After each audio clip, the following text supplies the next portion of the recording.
Hi guys, welcome to my YouTube channel. মৰমৰ ছাত্ৰসকল মই তোমালোকলৈ আজি ক্লাছ 10ৰ হাফ ইয়াৰলি এক্সাম 2024ৰ জেনেৰেল মেথমেটিক্সৰ এটা কুৱেশ্যন পেপাৰ লৈ আহিছোঁ। গতিকে যিসকল ছাত্ৰ-ছাত্ৰীয়ে এতিয়ালৈকে মোৰ চেনেলটো ছাবস্ক্ৰাইব কৰা নাই তেনেহ'লে প্লিজ মোৰ চেনেলটো ছাবস্ক্ৰাইব কৰি দিবা, ভিডিঅ'টো শ্বেয়াৰ কৰিবলৈ নাপাহৰিবা। এইটো হৈছে গোৱালপাৰা ডিষ্ট্ৰিক্টৰ 2024ত হৈ যোৱা হাফ ইয়াৰলি এক্সামৰ কুৱেশ্যন পেপাৰ।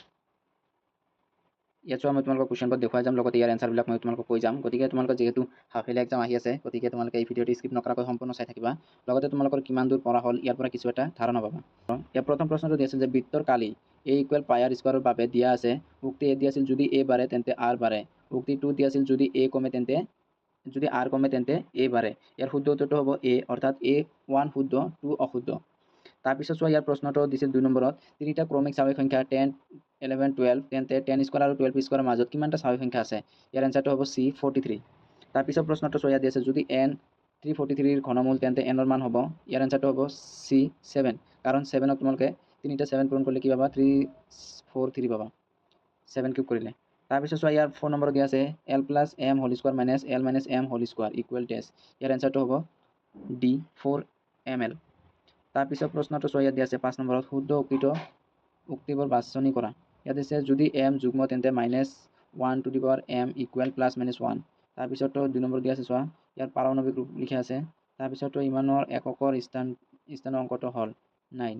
ইয়াত তোমালোকৰ এনচাৰটো হ'ব বি নম্বৰ 2 আৰু 3 শুদ্ধ। তাৰপিছত চোৱা ইয়াত 6 নম্বৰ দিয়া আছিল যদি a equal 2 cube into 3 cube 3 to the power 4 into 5 square আৰু b equal 2 square into 3 into 5 cube into 7 তেন্তে গসাউ a আৰু b হ'ব। ইয়াৰ এনচাৰটো হ'ব b 300। এইটো নতুন পেটাৰ্ণৰ কুৱেশ্যন, গতিকে তোমালোকে এনেকুৱা প্ৰশ্নবিলাক চাই থাকিবা, আহিব পাৰে তোমালোকৰ। তাৰপিছত চোৱা ইয়াত 7 নম্বৰ দিয়া আছিল আটাইতকৈ সৰু মৌলিক সংখ্যা আৰু আটাইতকৈ সৰু যৌগিক সংখ্যাৰ গসাউ উলিওৱা। ইয়াৰ এনচাৰটো হ'ব b2। চ' আটাইতকৈ সৰু মৌলিক সংখ্যা হৈছে 2 আৰু আটাইতকৈ সৰু যৌগিক সংখ্যা হৈছে 4। গতিকে 2 আৰু 4 গসাউ ওলোৱালে তোমালোকে 2 পাবা। চ' ইয়াত 8 নম্বৰ প্ৰশ্নটো দি আছে কাষৰ উৎপাদক বৃক্ষটোৰ বাবে x equal 8, 3, 2, 5, y equal 5, z equal 13। তোমালোকে কাষত যিটো চিত্ৰ দি আছে ইয়াৰ x ৰ ঠাইত তোমালোকে 8, 3, 2, 5 বহুৱালে, তাৰপিছত ইয়াত y ঠাইত 5 বহুৱালে হ'ব নেকি, আৰু z ৰ ঠাইত তোমালোকে 13 বহুৱালে, এইটো শুদ্ধ হয় নে নাই তোমালোকে চাব লাগে। গতিকে ইয়াৰ এনচাৰটো হ'ব c 1 আৰু 3 অশুদ্ধ, 2 শুদ্ধ। তাৰপিছত প্ৰশ্নটো চোৱা ইয়াত দিয়া আছে 9 নম্বৰত উক্তি a এটা অযুগ্ম স্বাভাৱিক সংখ্যা বৰ্গক 4ৰে হৰণ কৰিলে ভাগশেষ 1 থাকে। যুক্তি আৰু দিয়া আছে চোৱা যিকোনো অযুগ্ম স্বাভাৱিক সংখ্যাৰ বৰ্গই 4k + 1 আৰু য'ত k এটা স্বাভাৱিক সংখ্যা। ইয়াৰ এনচাৰটো হ'ব তোমালোকৰ কোনটো হয় তোমালোকে কমেণ্ট বক্সত কমেণ্ট কৰিবাচোন। তাৰপিছত প্ৰশ্নটো দিয়া আছে তলৰ কোনটো পৰিমেয় সংখ্যা দশমিক বিস্তৃতি পৰিসমাপ্ত। ইয়াৰ এনচাৰটো হ'ব ডি নম্বৰ 13/8। তাৰপিছত প্ৰশ্নটো দিয়া আছে শুদ্ধ উক্তিবোৰ বাছনি কৰা। ইয়াৰ উক্তিবোৰ লিখাই আছে চোৱা, ইয়াৰ এনচাৰটো হ'ব বি। তাৰপিছত 12 নম্বৰত দিয়া আছে তলৰ কোনটো বহুপদ ৰাখি। ইয়াৰ এনচাৰটো হ'ব চি।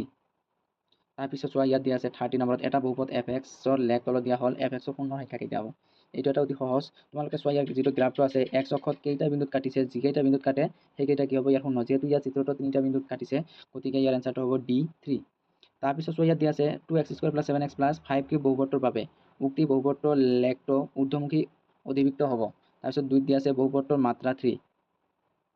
এইটো চোৱা তোমালোকে ইয়াৰ এনচাৰটো হ'ব চি 1 শুদ্ধ, 2 অশুদ্ধ, কাৰণ ইয়াৰ সৰ্বোচ্চ মাত্ৰা চোৱা ইয়াত 2 আছে, কাৰণ ইয়াৰ যিটো চলক আছে চলকৰ সৰ্বোচ্চ মাত্ৰা কিমান 2 হয়নে নাই, তেনেহ'লে ইয়াৰ এনচাৰটো হ'ব চি।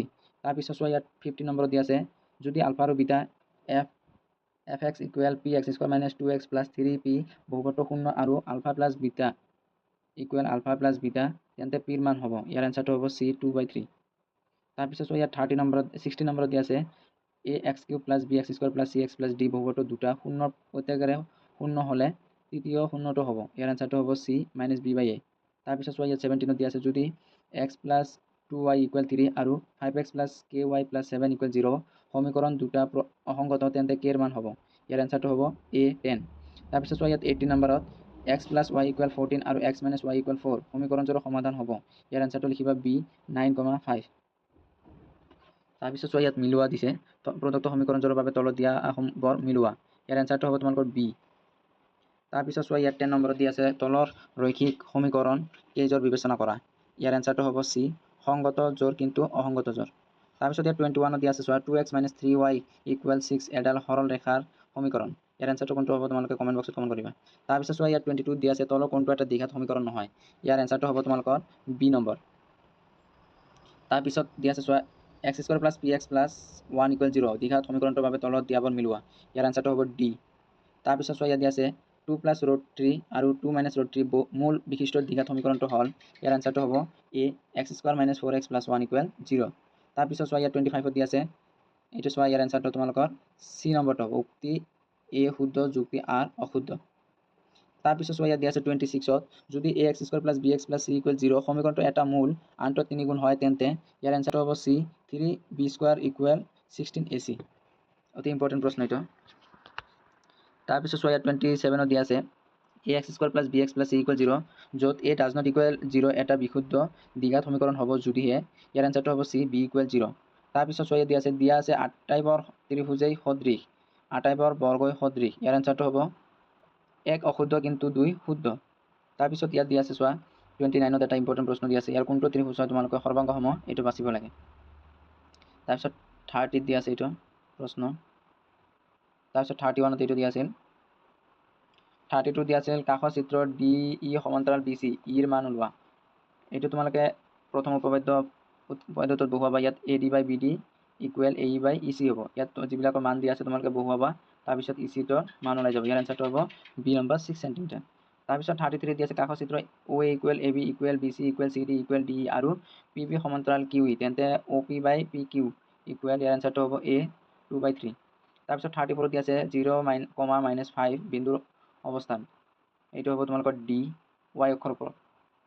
তাৰপিছত 35 দিয়া আছে -1, -2 আৰু 2, -4 বিন্দু সংযোগী ৰেখাখণ্ডৰ মধ্যবিন্দু স্থানাংক, এইটো তোমালোকে মধ্যবিন্দু স্থানাংকত বহুৱাই দিবা, দিলে তোমালোকে ইয়াৰ এনচাৰটো বি পাবা 3/2, -3। তাৰপিছত 36ত দিয়া আছে কাষৰ চিত্ৰ ত্ৰিভুজ এ ও বি পৰিসীমা হ'ল, ইয়াৰ এনচাৰটো হ'ব 12 বি নম্বৰ।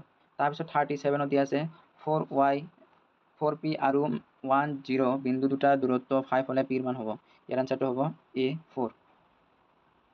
তাৰপিছত 38 নম্বৰ কুৱেশ্যনটো চোৱা, ইয়াত দিয়া আছে ইয়াৰ এনচাৰটো হ'ব কোনটো হয় তোমালোকে কমেণ্ট বক্সত কমেণ্ট কৰিবা। তাৰপিছত ইয়াত 39ত দিয়া আছে মূল বিন্দুৰ পৰা p -6, 8 বিন্দুৰ দূৰত্ব, ইয়াৰ এনচাৰটো হ'ব 10। তাৰপিছত কুৱেশ্যন নম্বৰ 14ত দিয়া আছে কাষৰ চিত্ৰ tan a ইকুৱেল 5/12, তেন্তে sin a ইকুৱেল হোৱাট, ইয়াৰ এনচাৰটো হ'ব ডি নম্বৰ 5/13। তাৰপিছত 41ত দিয়া আছে 2 tan 30/1 + tan স্কোৱাৰ 30, ইয়াৰ এনচাৰটো হ'ব এ sin 60 ডিগ্ৰী। তাৰপিছত দিয়া আছে 42, যদি sin থিটা ইকুৱেল a/b তেন্তে cos থিটাৰ মান হ'ব, ইয়াৰ এনচাৰটো হ'ব root b square - a square b c অৰ্থাৎ।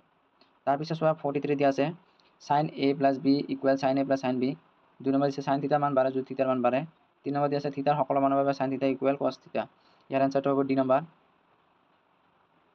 তাৰপিছত 44 দিয়া আছে 1 + tan square a / 1 + cot square a equal, ইয়াৰ এনচাৰটো হ'ব tan স্কোৱাৰ a। তাৰপিছত 45 দিয়া আছিল তলত দিয়াবোৰ মিলোৱা, ইয়াত sin a লগত তোমালোকৰ b √1 - cot square a, 2 number দিয়া আছে sec a, ইয়াৰ লগত তোমালোকে c 1 + tan স্কোৱাৰ a, আৰু 3 নম্বৰত দিয়া আছিল cosec a equal a √1 + cot square a, অৰ্থাৎ বি নম্বৰটো শুদ্ধ। তাৰপিছত প্ৰশ্নবোৰ চোৱা এনেকুৱা দিয়া আছিল, তোমালোকে এইবিলাক সলভ কৰিবা।